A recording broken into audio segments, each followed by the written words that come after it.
Hello, everyone. Welcome to Drink Dive, the show where we dive into new drinks and new topics. Today, I'm here with my co-hosts Luke and Max, and a new co-host in Kate. Today, we will be discussing a couple different topics over. What are you guys drinking? Pals. Pals, someone explain. Pals vodka, watermelon, mint, and soda. In fact, made in New Zealand, which is very interesting. We'll see how that goes. See how that goes. What are you guys expecting from this drink? We'll go one by one. I'll start off with you, Luke. Given my lifelong taste, I'm not expecting much. That's fair. To be honest, I'm expecting to be entertained by the different flavors going on in this cocktail, but yeah, I don't know if it will be the one for me. That's fair enough. Max, what do you reckon?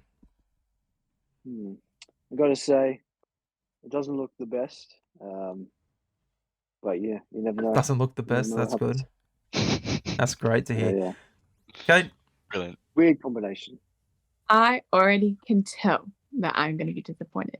First of all, I'm not really into mint very much, and the fact that it says mint on here, let me have a look. That already is a big warning sign to me personally. But otherwise, I love the pink, and if it tastes like how pretty the package is, then I'll be happy. But it's not going to. I'm going to be so disappointed. They've got a very nice can design going on. Not gonna lie. Yeah, with some looks nice. Pink matte colors. A very indie looking logo or something. Yeah.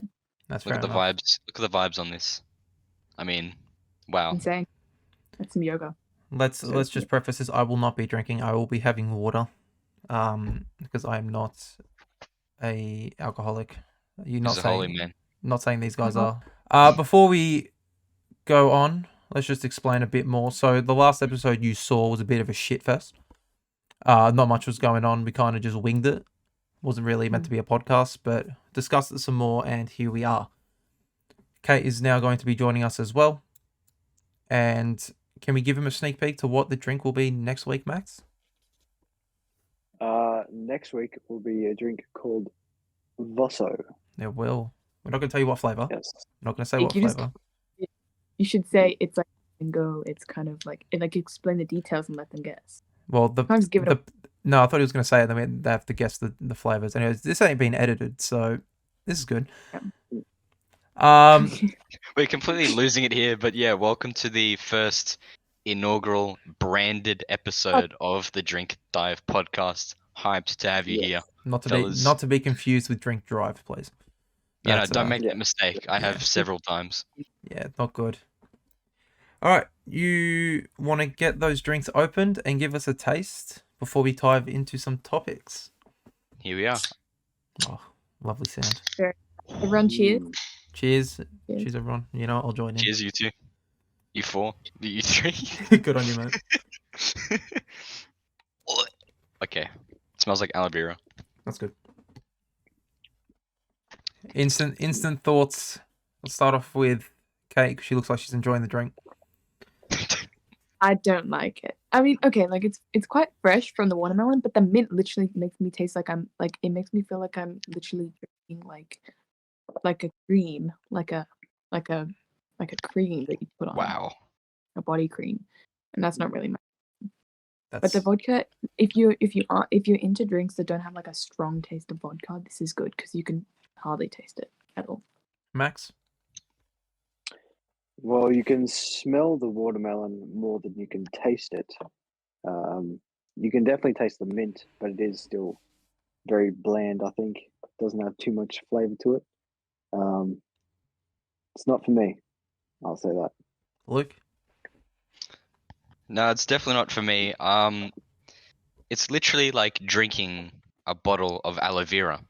You know, you get sunburnt on a day at the beach or whatever, you rub that good stuff all over you. It's the best feeling in the world. Some people do enjoy the aloe vera drinks, though. I know, people do. A lot of people do, but not this. I don't know about you two, but I can't really sense the mint. It's pretty much just overwhelming, like watermelon sort of taste going on. No, to have a try. It's like the aftertaste. Like it's nice and fresh and watermelon, and then bam, it's like the mint is right at your throat, and it's so yuck. It's like it's not even like nice mint, like like mint slices. Like I'll have a whole pack, but it's not even nice mint. It's like actual like natural mint. Like it's not like artificial mint. Like it's like real mint. Fair enough. If you guys had to give a rating out of 10, start off with you, Luke. Oh, not very high. We had the Fireball last time, which I gave a 5 because it was, as I kept saying, it was underwhelming. This has a similar reaction, really. It's just not very fun to drink. I'll give it a 5.1 just to be different. So is that still more than the Fireball and Cola? I'd rather have this than Fireball, yeah. Damn. Okay, Max. I think I'll give it a 4 out of 10. It's just not really not very good on flavor, I think. If I recall, you gave the Fireball and Cola a 7 or an 8 last time. He gave it a 7, yeah. I think it was a 7, yes. Yeah, I definitely prefer that one over this one. That's fair. Really? Mm. Bit divided there. Get divided. Kate won't really be able to give us an answer on the Fireball one, but what do you think out of 10 of this one? The fact that I can't even take a sip without like my face physically like cringing, I'd give it a 3. It is Damn. it's so ick. Like I can't even finish it, but I'm gonna have to. You're gonna have to. I'm sorry. That is the rules of the podcast. You do have to finish the drink no matter what it is. Oh, yeah. So I guess I have to finish this water.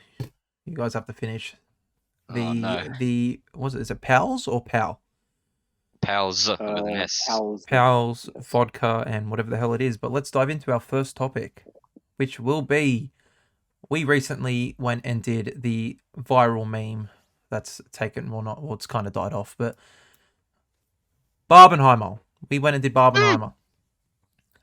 We did it for a certain person's birthday. Won't disclose who, but he's definitely not pointing to himself. It was Luke. It's me. It was Luke. It was Luke's I don't know whose birthday. birthday was. So let's discuss. We'll go obviously by order of what we watched the movie. Let's start off with Barbie. Everyone, before explaining their reasoning, just give it a rating out of 10. Start off with you. 10. 10. 10. I'll give it 10. Well, I mean, I was gonna Maybe a 9.5. I was gonna say a 9.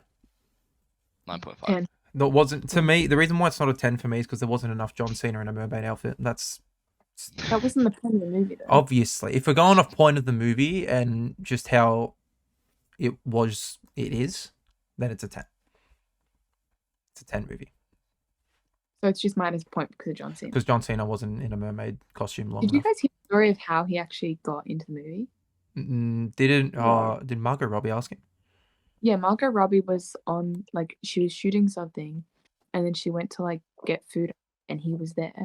No. And she was telling him, like, oh, we're shooting Barbie. And she was like, would you want to be in it? And he was like, yeah, sure. And she thought he was, like, kidding. But then, no, he actually turned up.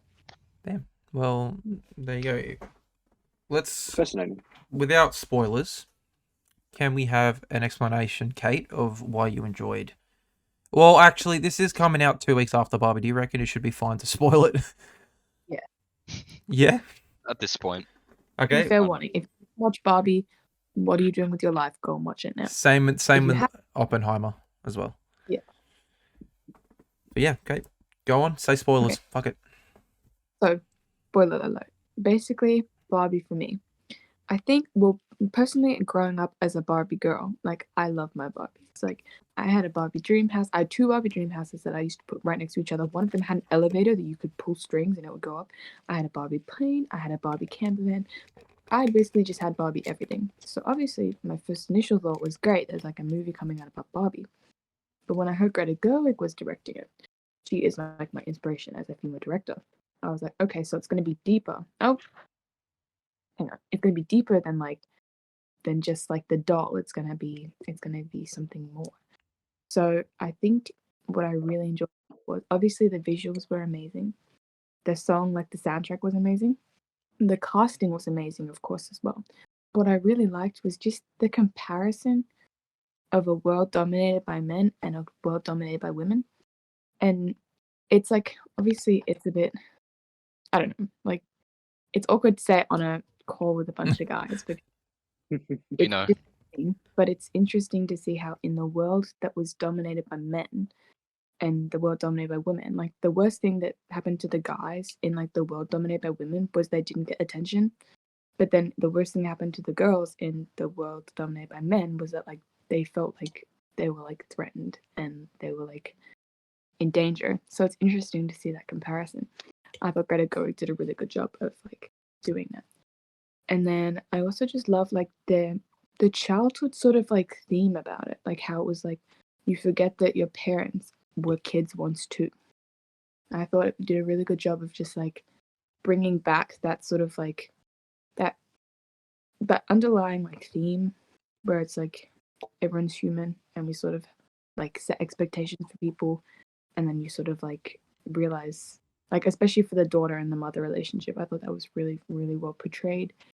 And I thought it was nice, Barbie's sort of character development when she realized that like her life was in her control and she could do whatever she wanted to do, and that's why she chose to be human. And I think the end montage was really good because it showed that like even though she'd experienced all these bad things as being a human and a girl in this world, like the end montage showed that even though there's bad, there's good as well.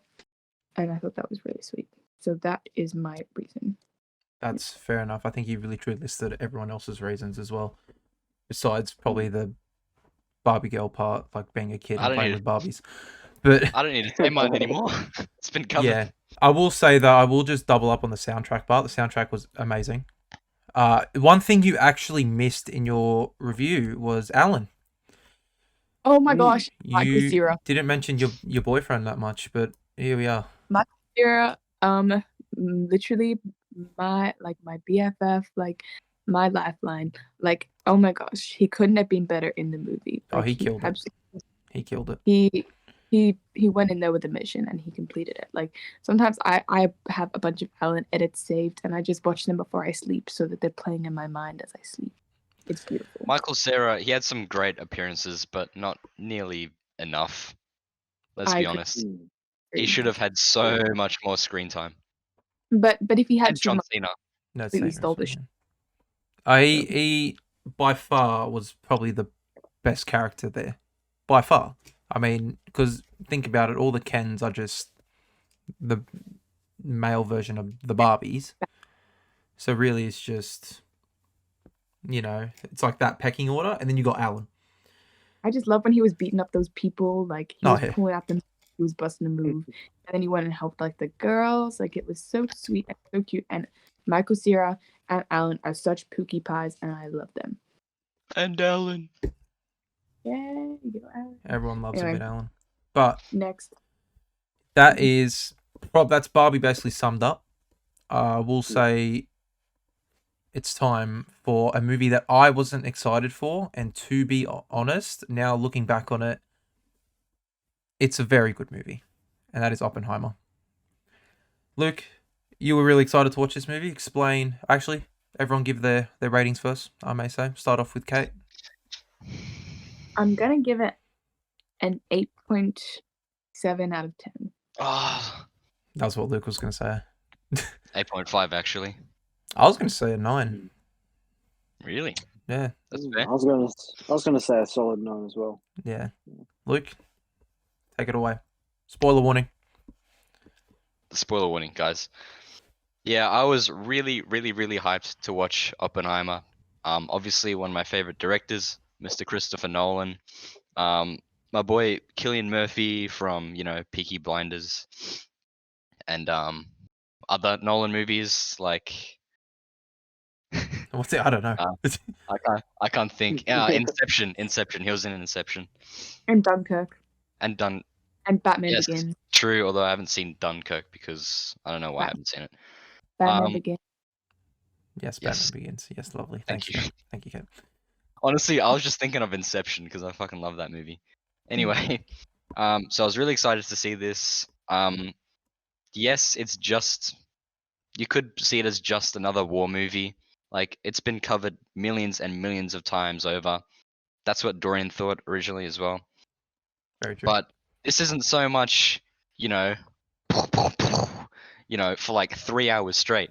This goes in depth into the character, into the who was once a real human being, Robert J. Oppenheimer, and his life and the effects that he had from literally making the bomb or bombs that destroyed like what 2 Japanese cities, hundreds of thousands of deaths. It has a mental toll, right? So it goes a bit in depth into that, into his sort of views on the war and the use of his scientific inventions. And ultimately the legal sort of, what was it, some sort of legal case that was going on to like, shut him down. It's really complex. 99% of the movie is just dialogue, just constantly. Very true. So it's sort of hard to keep track of.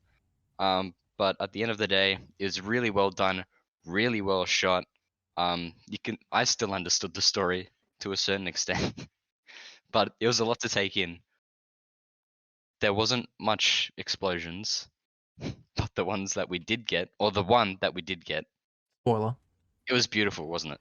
I mean, Spoiler. If you don't know anything about Oppenheimer's story, he basically made the first atomic bomb. So really what we got to see was the first atomic bomb, which was a cool scene because you had the explosion. Obviously, light travels faster than sound. So then we had sound about what would you reckon? 4 minutes after the explosion, in terms of it. I think it was something around 3-4 minutes. Mm. After the explosion is when we heard the explosion, which was absolutely on the edge of my seat. Sorry, that's the fucking that's the the best. bells. Absolutely on the edge of my seat. Christopher Nolan doing what he does best in IMAX 70mm. Pretty good, although we didn't see it in IMAX, unfortunately. I would have sat No, front row if we saw it in IMAX, to be honest. We'll get to the front row stuff later with this movie. Yeah. that would have been quite a show. I'm gonna get a photo of it up so I can put it up on the thing. Just continue. Chattenheimer, yeah. I honestly wish we did that. No, I don't. Yeah, Christopher Nolan just is an absolute master of keeping you on your toes, really in suspense, and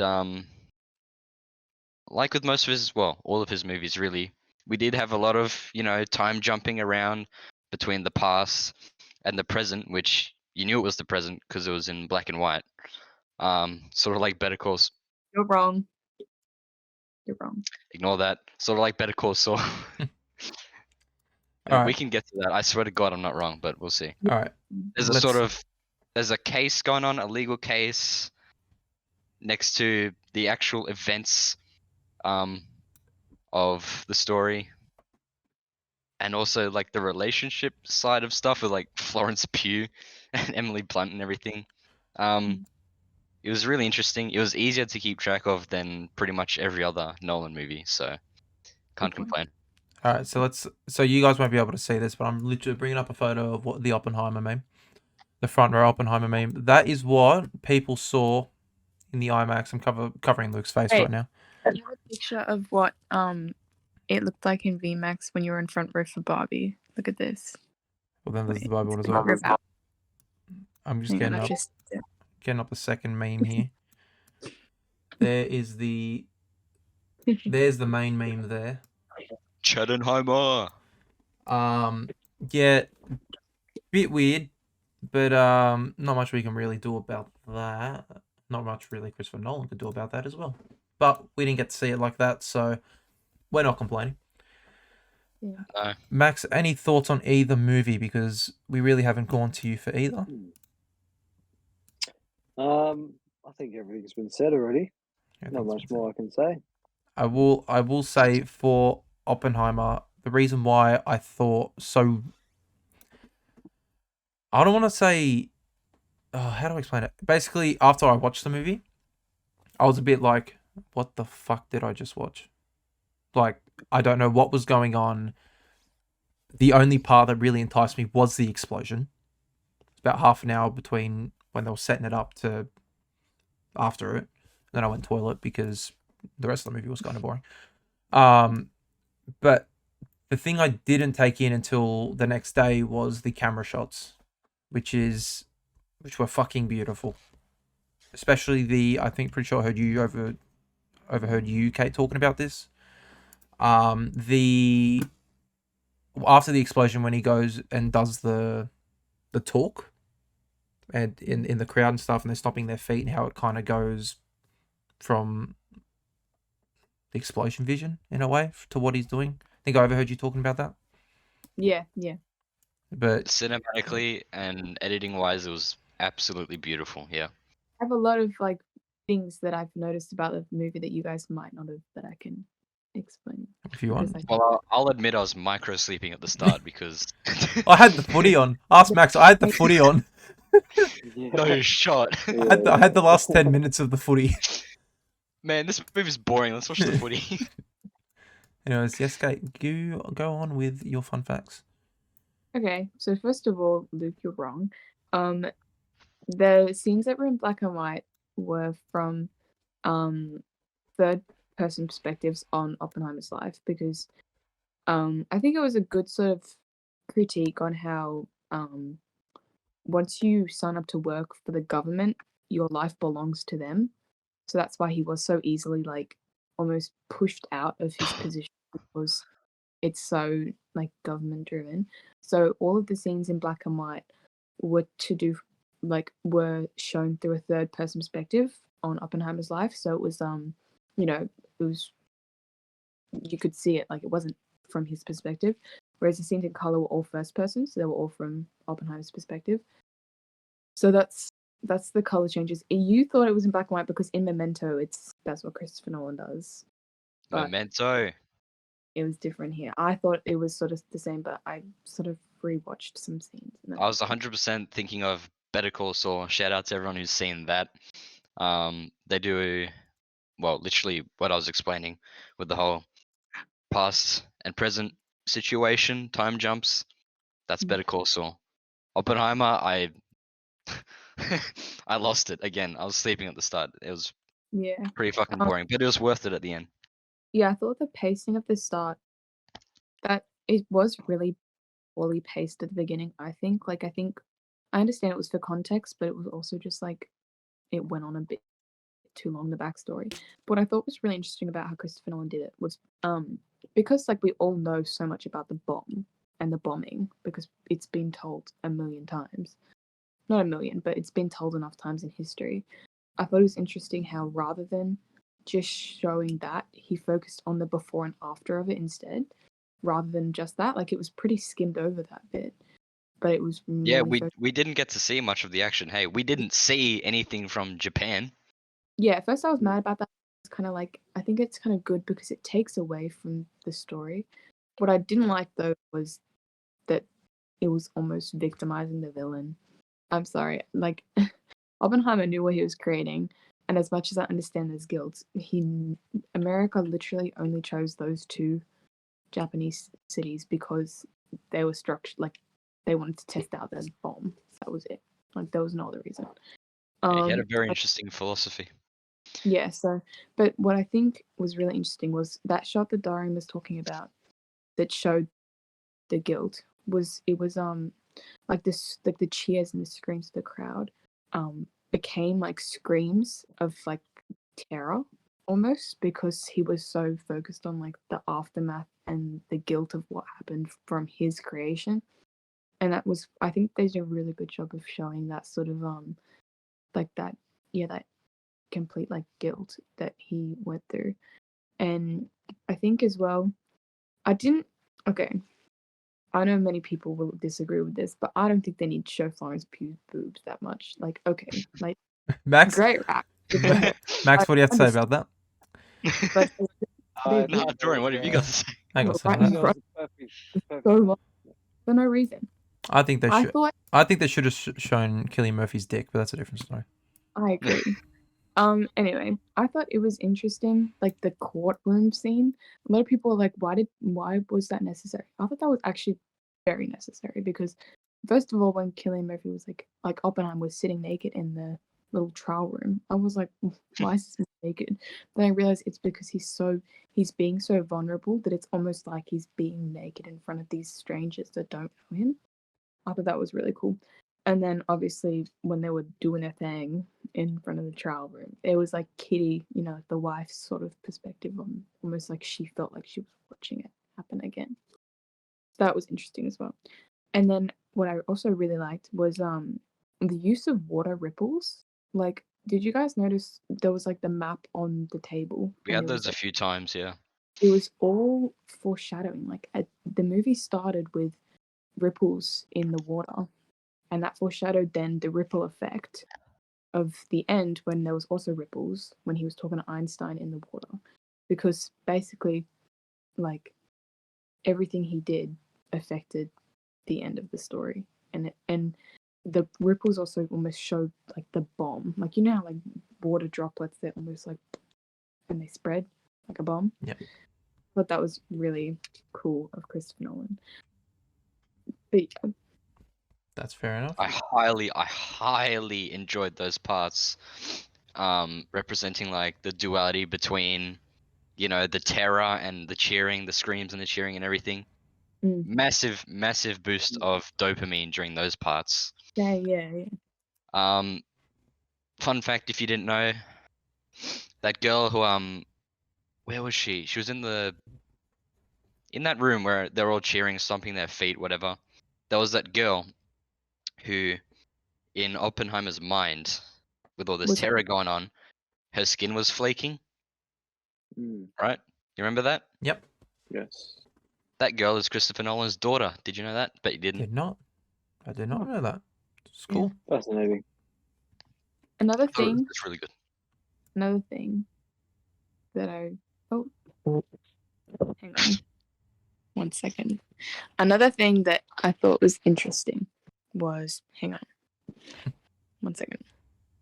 Another thing that I thought was interesting was the soundtrack, which was gorgeous. I love the soundtrack. Hang on, just making sure my phone's charging. I think that thought was so good. Ludwig Göransson. He did like Childish Gambino stuff. Yeah. Yeah, It's very really good. good. But my main thing was I didn't understand a goddamn thing Albert Einstein was saying. I needed subtitles. Like I needed subtitles for half the movie. Well, And also, no, go. I just thought it was interesting. Like the character of like Strauss, like Robert Downey Jr.'s character, how like he basically ruined Oppenheimer's whole career path over like a bruised ego because he thought that Oppenheimer had said something bad to Einstein, and I liked how at the end we saw that he hadn't. It was the ending scene was brilliant when he was saying like, like you'll suffer the consequences for your achievement, and then in years' time, like they'll congratulate you for it and pat you on the back, but they won't be doing it for you. They'll be doing it for themselves, and that's just America for you. It's Friday now. It is. Oh, speaking Yeah. of a day like Friday, the 28th of July, as much as you three don't really listen to these artists, two big albums coming out today, Oh no. which are Austin, which is Post Malone's new album. Okay, Luke's just disappeared. And Utopia, the long-awaited Utopia by Travis Scott. Now, is anyone listening to this tomorrow? Either or. No. Possible. You know what else Possible. happened? On Wednesday, Mitski came out with a new single We're called not talking about that's back. We're not talking about that at the moment. Let's talk about Utopia and Austin, and then we can talk about Mitski because these are the I'm big not a big topics. fan of Travis Scott after No one has to be, but I'm just asking: are you guys going to listen to either album? And if so, which album do you think's going to be better? Basically, do you prefer Post Malone or Travis Scott? I think Travis Post Scott makes Malone. more bangers. More bangers, but I think Post Malone makes better music. Yeah, I prefer Post Malone's music. Yes. Depends. Because I feel like Post Malone's music all kind of sounds the same when you listen to it. Yeah. Well, Controversial. nowadays Post Malone, yes, but back like Stony Post Oh, Malone, back in the day, he was. Stony Post Malone, and Spearbongs and Bentley Yeah, that Post was. Malone. Hollywood's Bleeding was okay, but I'm hoping this album's really good. Utopia though, Travis Scott's doing a show on the Pyramids, but apparently he's not. I don't know. It's a whole thing. I'm finished, by the way. Oh, Hang on, I don't- don't want to finish this shit. you know the rule. This shit Well sucks. done. Oh, look, Hang the on. last one. So yeah, Max, you listening to either tomorrow? Oh fuck! Yes. I think I will. What happened? Did you drop some of the drink on the bed? I don't think. Some luck. I You would know what, Dorian? You can watch that in the replay. I will. You know, I actually will. There was some droplets left. That's my good. bad. Yeah, I'll probably listen to Austin first, then Utopia, because I think Austin's going to be a better album. Because I feel like Utopia is just not going to live up to fuck, what's it called? Astrobob. Astrobob. Why are there still drops left? Can't have the rest. But yeah, last topic that I've got written here is a certain movie that is. Are you alright? You just want more to spill? Fuck! Every time I swear I finish this, and every time then I go to flip it, but there's like 10 gallons of stuff. Something. 10 gallons. This is Jesus. funny. Look, Yep, that's finished. Good job. That's a lot. You finished it, Max. You left any drops? No. Oh, yeah, he left some drops. He left some drops. All right. Well, last topic. Unless anyone has any other topics besides Mitski that you'd like to talk about. Mitski actually came out with a song on Wednesday. It Not- was called. Oh fuck! It said "Bug and Angel." That's good. Those were 2 words in the title. There's one more word, but I can't remember. That's good. Anyway, Anyways, anyone got any other topics before I can move on to the final one? I'll say Lana one Del more. Rey. No. Lana Del Rey got Employee of the Month at Waffle House. That's actually some cool news. Actually, that's actually cool. Luke, I saw that. thanks. I was only gonna say Oppenheimer was deliberately, what's the word? It was deliberately gonna be 3 hours long on the dot because of something to do with the time it took to blow up the thing. I don't fucking know. It didn't need to be 3 hours. Fuck that. Oh no, it didn't. It not at all. But at the same time, that's why probably the movie was so poorly paced at the start, because you need to kind of drag it to then get to the exciting parts. Mm-hmm. But So pretty cool sort of homage, but wasn't needed. definitely Anyway, not. The what final, is the final topic, Mr. Dorian? Mr. Dorian, or Mr. Temkin, whatever you want to call me. The final topic is a movie we are all hopefully going to watch next week. It is Talk to Me, the highest rated horror film of the year. Made by 2 YouTubers, Raka Raka, aka Michael and Danny Philippou. I've been watching them for years. I don't know about you guys. I think they're from Adelaide, I want to say. I think they're from Adelaide. But yeah, they're from Australia. So some Aussie love. Full Aussie cast. I'm probably this most excited I've been for a movie since Sonic 2. And that is not even a lie in the slightest. So let's get everyone's thoughts on what they think the movie could be, starting off with Kate. Well, first of all, when I was in year 9, I watched all the Saw movies because I was bored.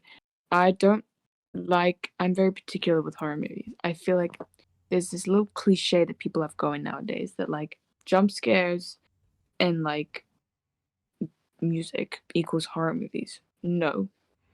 Let me start off by saying that is BS.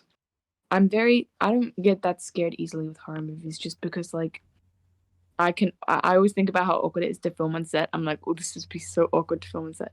But so if something manages to scare me, it's very impressive. Like, consider me impressed.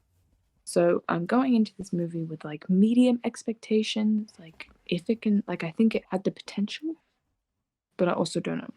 Like, it looks interesting, but possession movies, they are quite reliant on jump scares. And it's like, look, like 1 or 2, go ahead. But if it's all just like the scary scenes, the jump scares, then like I'm not pissing my pants over that. That's all I'm saying. That's fair enough. Max? I think it's an interesting concept. It's a lot different to your regular like demons or anything like that. So I think it's going to be very interesting. Yeah, I'm looking forward to it a lot. Luke? Yeah, I'm looking forward to it. Definitely. Love the Aussie love. Love the Aussie love? Whatever. I haven't done any research really on this movie, but you did say what it is A24, right? It is A24. A24 bringing back horror movies. The scariest A24 movie ever. People are saying, not like I've seen a scary A24. Yeah, No, I whatever. don't think I couldn't even tell you. Midsummer was pretty spooky.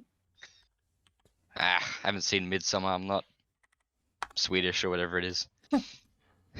Oh, it's people. I know, my bad. So yeah, not many expectations, but I'm looking forward to it. Again, like Kate was saying, I'm not crazy about. Well, I can handle jump scares. All right, I like horror, but jump scare mania is just not the way to go about it. I'm more about the psychological horror, Hola. Horror. Hola. horror, horror. That's what I'm all about. The stuff that messes with your head, not just like appears out of fucking the abyss. If you want a good example, I'm just saying, go on YouTube and look up how David Lynch made the perfect jump scare on Mulholland Drive. Good shit. You just love that I'm movie. never watching Mulholland Drive. Anyways, let's not talk about it. Let's talk about my thoughts now. So, Okay, yeah. That's all I had to say. that's fine, mate. From what I've heard, back at you. From what I've heard, because I've been watching a couple interviews, because Raka Raka, some of the funniest people I think I've ever fucking listened to speak, because they're so dumb. The first scenes in the movie are apparently insane. They're too, like, no, I'm not gonna say to die for to watch, but they're like they're gonna be good. So I'm not sure. I'm not a big fan of horror movies. Let me just say the last fucking horror movie I watched, Annabelle Comes Home, and it's the only Annabelle movie I've watched. Right? That was such a bad movie. It's so bad, right? I don't know why I'm so excited for a horror movie. I don't know. I have no idea why, but should be a very good movie. If you know anything about Raka Raka, their stunts, their editing, their makeup, it's amazing. And they've brought the same like makeup crew, the same video crew, everyone that they had when they were small YouTubers, helped them on this film, which is, I think, Quite nice. which is beautiful to see. I can't wait to watch this movie. It came out yesterday actually, but by the time this comes out, it'd have been like a week and a half old. So yeah, it should be fun. I don't know what they were watching it. Wanted to watch it on opening night, but people had things on. So yeah, bit of a shame about that one. But ladies and gentlemen, any final thoughts from any of you guys? Well, I think the one thing that I also want to say about the Talk to Me movies, I'm just worried that like the Australian accents are gonna throw me off. You know how like you don't hear the accents when you're talking, but like in films and stuff, like it's so prominent, and you're kind of like, wow, that's a strong Australian accent. I'm worried it's gonna be like that. Well, hopefully it's not. It is. it's Australian and New Zealand. So Oh, there are some New Zealand and some Islander accents. I'm fine with that. I have a friend who's New Zealand. So She's do, quite strong. so do I. But yeah, if I look at, because the whole premise, by the way, the jump scares aren't really like, it's like not like a fucking monster. It's literally a hand that looks like this going for a handshake. So Well, if you pull it off well, then maybe it will Hey. be worth it. apparently they've pulled it off well. So we'll have to wait and see. I think it's, let me actually look. I think it's 96% on Rotten Tomatoes at the moment, Impressive. which is the same as Oppenheimer. Now it's saying Wow. something. Christopher Nolan, Raka Raka. That's Christopher sorry, Nolan. sorry, 95. So it's not 96. Oh. It was 96 before release, but it's now gone down by 1%. And they've apparently also, Raka Raka, have agreed to do Street Fighter. So if you know anything, No. that's a good one. Good look. If you know anything about Street Fighter, the video game, they are looking to do a movie I've on that played one as Street well. Fighter before. So, and if you've seen any of Rekka's action shit, I think Max, you might have. Oh, it's going to be a fucking insane movie. But that's for probably like 2 years' time. So let's not worry about that. Let's worry about talk to me and let's worry about whatever the hell we're going to talk about next week because I can't think of anything besides talk to me. But I guess we'll figure that one out. See what news comes out. I But can always come up with stuff to talk about. you really could, Kate. You really could. So could Max could, and Max is Max Hansen. Look at No, him. he can't. Look at him. Max didn't go to the gym today. Oh, but I I got did. to the gym. Max missed his gym session to be here, guys. So drop a like on the video if you feel sad Now for Max. That is impressive. And stay Really tuned for next week. Any final thoughts before we end this off? I'll finish it off with Bye, guys. If you want to do Barbenheimer, please do Oppenheimer first. Do That's all I Oppenheimer. have to So- say. We did it wrong. We did Barbie first, so do Because Oppenheimer of first. availability Do Oppenheimer issues. first. Andrew. Andrew, if you're watching this, Yeah, that's swear right. to God. And then regretted not watching Barbie. Anyways, yeah. Any final thoughts, Max? No, No problem. all good. Okay, Yeah. As you can see, the conversation man right No, here. it's all good. all good. You want to introduce everyone to your friend here? This is EJ, which stands for Edward Jacob, which if there's any Twilight fans, You can go away. All right. then you would know. Ladies and gentlemen, thank you so very much for watching the technical second episode, but really the first proper one of an actual fucking podcast. We will see you guys all next Sunday. Every Sunday there will be an upload of this, and we will have a new drink every week, new topics every week, same people. So it should be all fun. Thank you guys for watching. Bye, Catch you guys. then. Bye. Yeah.